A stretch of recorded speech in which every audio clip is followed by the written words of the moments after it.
Et donc, nous allons inviter Monsieur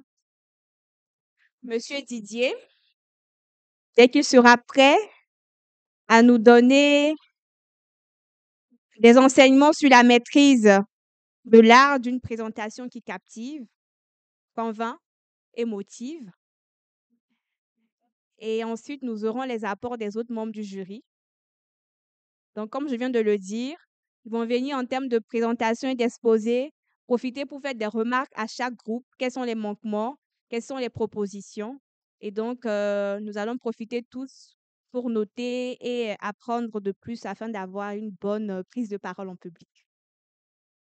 On acclame?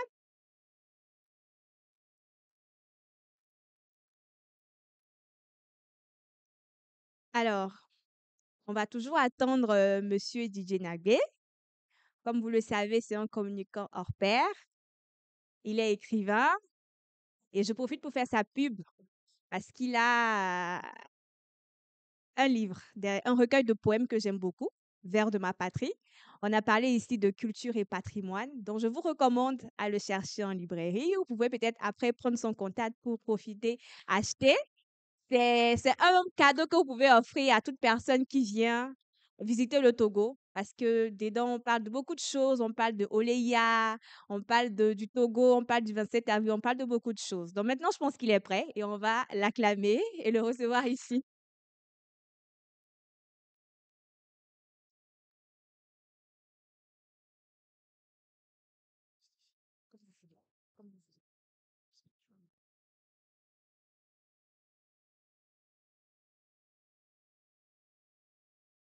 Merci beaucoup.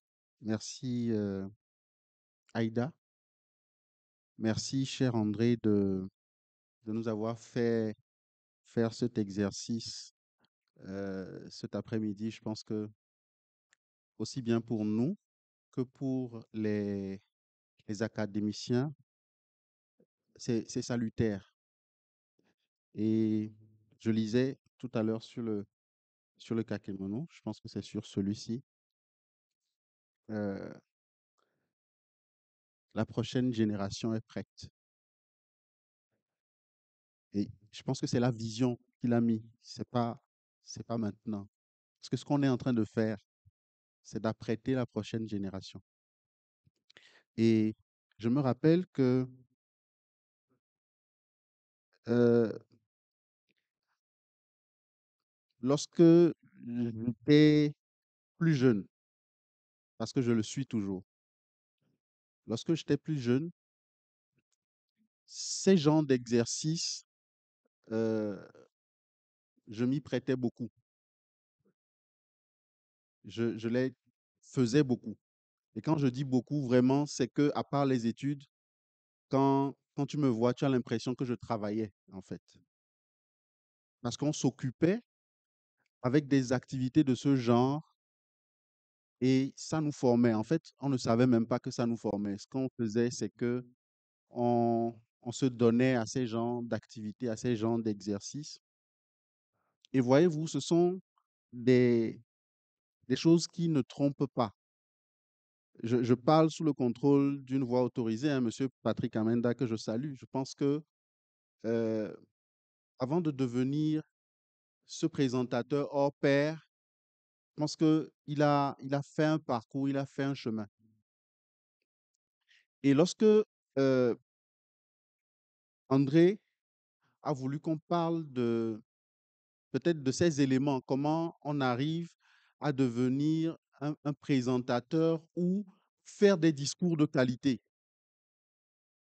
Quand je vais peut-être 30 ans, 20 ans en arrière, je me rappelle un peu du parcours qu'on a fait.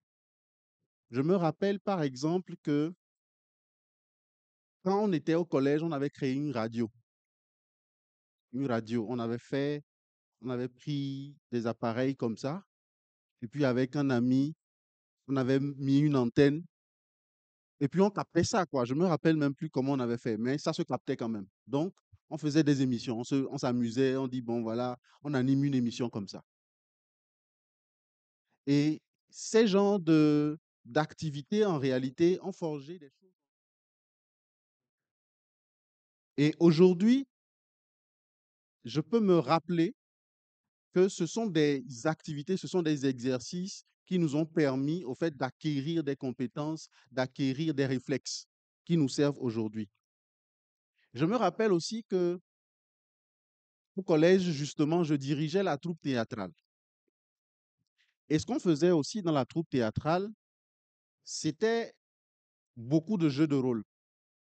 Beaucoup de jeux de rôle. C'est-à-dire que lorsque vous arrivez, on vous dit, par exemple, jouez le père Benfa, par exemple, dans Sous l'orage ou voilà. Vous comprenez? Donc, un coup, tu joues le père Benfa, un coup, on te dit de jouer son fils ou je ne sais plus. Et ces genres d'exercices qu'on faisait, ça nous forgeait. OK? Au lycée, j'ai dirigé le journal du lycée. Donc, j'étais le rédacteur en chef, après, j'étais le directeur de publication. Pourquoi est-ce que je parle de ça? Je parle de ça parce que, d'une part, j'ai envie d'encourager les académiciens pour qu'ils sachent en réalité que ce qu'ils sont en train de faire, c'est une saison où ils sont en train de semer. Et qu'il y aura un temps, ils vont se rendre compte en réalité que, ah, mais comment est-ce que je sais faire ça? Je sais le faire parce que il y a peut-être 25 ans, il y a peut-être des années, en 2024, je faisais ces genres d'activités à l'académie. Et vous voyez, avant de faire un discours de qualité, vous devez vous-même être une personne de qualité parce qu'en réalité, le discours que vous faites est une émanation de votre personnalité. Et comment est-ce que vous faites le discours de qualité? C'est lorsque vous-même d'abord, vous avez la légitimité de parler du sujet. Et comment est-ce que vous acquérez la légitimité de parler du sujet? Ça suppose qu'à un moment, vous avez pris le temps de vous informer, de vous former et surtout vous-même de devenir un bon exemple par rapport au sujet. C'est-à-dire que lorsque vous parlez du sujet, vous êtes légitime. Je ne sais pas si vous me comprenez. Lorsque M. Patrick Amenda va parler tout à l'heure, ça ne sera pas la même chose que tous ceux qui sont passés tout à l'heure. Il peut reprendre le même test. D'accord? On peut lui dire même de lire les mêmes choses qui ont été écrites. Mais quand il va se mettre là et il va se mettre à le lire, ça n'aura pas le même impact. Pourquoi? Parce qu'il a acquis ce qu'on va appeler la légitimité de parler du sujet. Et il aura plus votre oreille, votre écoute que tous ceux qui l'ont précédé. Donc, lorsque on veut devenir un orateur de qualité, un présentateur de qualité, lorsqu'on veut faire un discours de qualité, c'est important de prendre le temps de s'assurer qu'on est soi-même une personne de qualité. Donc, d'une part, qualité par rapport au sujet. Il ne faut pas venir parler d'un sujet qu'on ne maîtrise pas.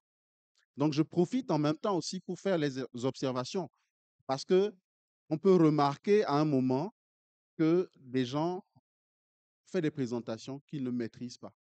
Ont voulu nous convaincre alors qu'eux-mêmes ne sont pas convaincus. Vous ne pouvez pas être convaincant si vous-même, vous n'êtes pas convaincu.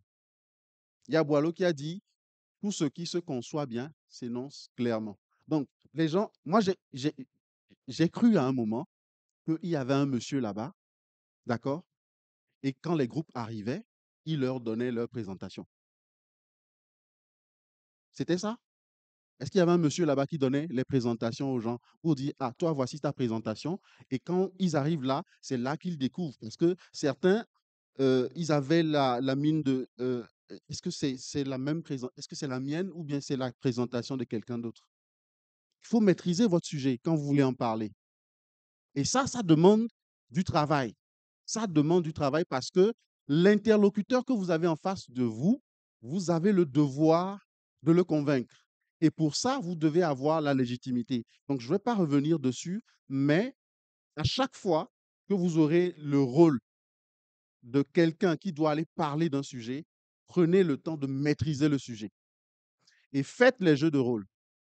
Donc, mettez-vous à la place de la personne qui défend le sujet et après ça, mettez-vous à la place de la personne qui écoute le sujet et posez les questions que cette personne devrait vous poser.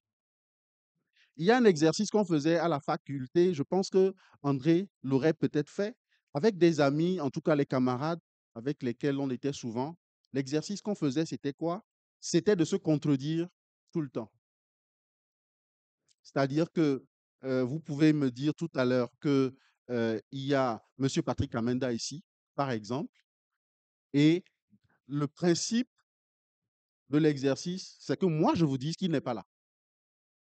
Pourtant, il est là. Mais le rôle, le jeu de rôle va être de dire, il n'est pas dans la salle.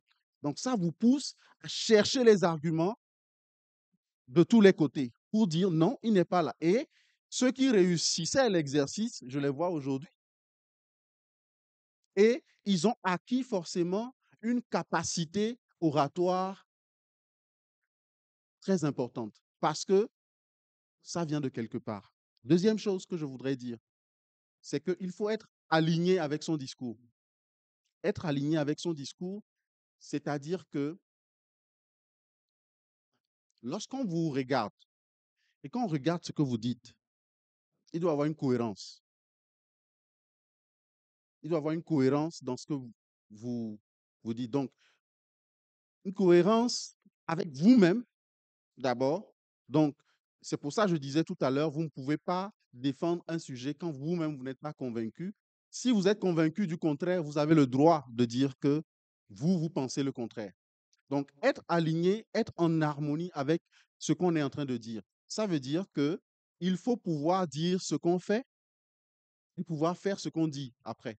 Parce que le bon discours ne vaut rien si après l'acte qu'il est en train de supporter ou l'acte qu'il est en train de défendre n'est pas suivi.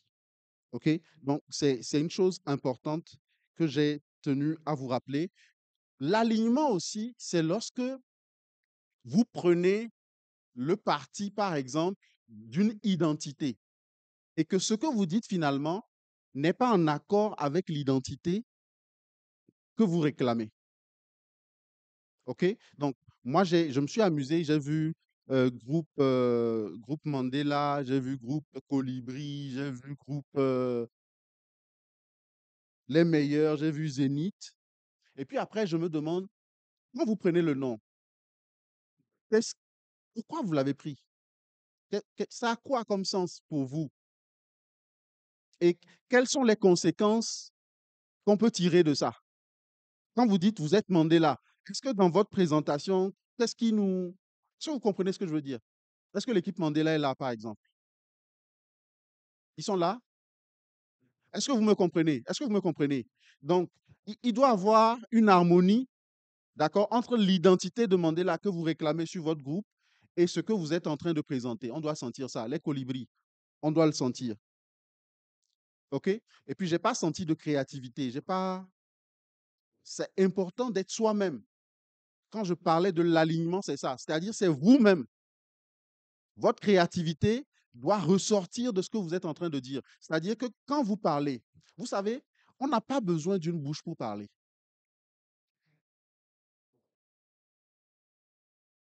Quand la personne vous voit, même si vous vous taisez et que vous faites les gestes et qu'elle vous voit et que vous mettez votre thème là, elle doit pouvoir comprendre ce que vous êtes en train de dire. Donc, la forme que prend votre présentation, ce n'est pas que ce que vous dites, mais c'est aussi la façon dont vous l'habillez. Donc, il n'y a pas eu assez de créativité. Ce que j'appellerais créativité ici, c'est ce qui vient de vous. C'est ce qui vient de vous. Vous qui avez parlé, Monsieur Assogbavi, Monsieur Djagbavi, je donne les noms qui me viennent comme ça en tête. Monsieur Maman, vous-même, vous-même, ce que vous pensez, il est où? Moi, j'ai vu beaucoup d'Internet. J'ai vu beaucoup d'Internet. Et j'ai peur qu'à partir d'un moment, Monsieur Besson, à partir d'un moment, les gens vont finir par que nous dire ce qu'il y a sur Internet, quoi. Il n'y aura plus rien de nouveau. Vous comprenez? Vous-même, vous avez de l'intelligence. Vous avez de la capacité. Oui, Internet a dit, par exemple, que la cause du chômage, c'est la démographie. Mais vous, qu'est-ce que vous en pensez? que vous êtes assis et vous avez réfléchi par rapport à ça pour dire, bon, moi je décide qui n'a pas raison. À un moment de l'histoire de l'humanité, il y a des gens qui se sont dit, non, on ne va plus croire en ce que les gens nous disaient. Nous-mêmes, on va réfléchir. Et ils ont inventé des trucs. Et chaque personne qui invente, qui impacte, qui transforme, qui apporte une plus-value au monde, c'est quelqu'un qui a décidé de dire non, bon, ils ont dit ça, d'accord, j'ai compris, mais moi, je veux faire les choses autrement. Monsieur Besson est là. Si un jour, il s'est retrouvé en train de fabriquer une boisson qui s'appelle Champiso, c'est parce qu'à un moment, il a dit non, moi, je vais plus, je vais arrêter de faire ce qu'on nous dit tout le temps, qu'il faut mettre du gaz dedans, il faut faire ceci, il faut faire cela, il faut mettre des arômes. Non, moi, je vais le faire autrement.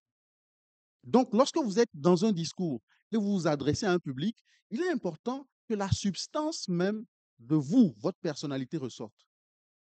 Qu'on sente votre identité personnelle. Parce que vous, vous êtes quelqu'un de particulier.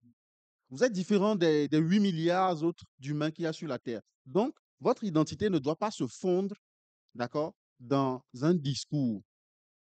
Et dernière chose, je n'ai pas vu assez de communication avec le public. Il n'y a pas eu assez d'interaction. Est-ce que vous vous arrêtez un moment pour voir tous ceux à qui je parle, est-ce qu'ils m'écoutent? Qu'est-ce qu'ils pensent de ce que je dis? Est-ce que ce que je suis en train de dire leur paraît sensé? Ou bien je parais plutôt euh, ridicule? D'accord? C'est un exemple. Ça n'a pas été le cas en tout cas. Mais il doit avoir une communication, un échange, parce que la communication, c'est un échange. Donc, il doit avoir une interaction permanente avec ceux à qui vous êtes en train de vous adresser. Et je pense que chacun des groupes a fait un effort qui est certain.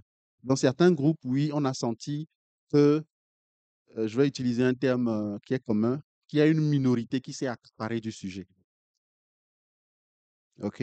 Il y a une minorité qui s'est accaparée du sujet et puis il y a une majorité qui, qui ne l'a pas bien maîtrisé. Ça s'est fait sentir. Mais je voudrais vous encourager, tous ceux qui ont fait l'exercice, bravo pour l'effort, le courage que vous avez eu de vous prêter à l'exercice. Ce qui est sûr, c'est que ça va porter ses fruits. C'est pour ça que je demande à tous les autres de vous acclamer encore une fois.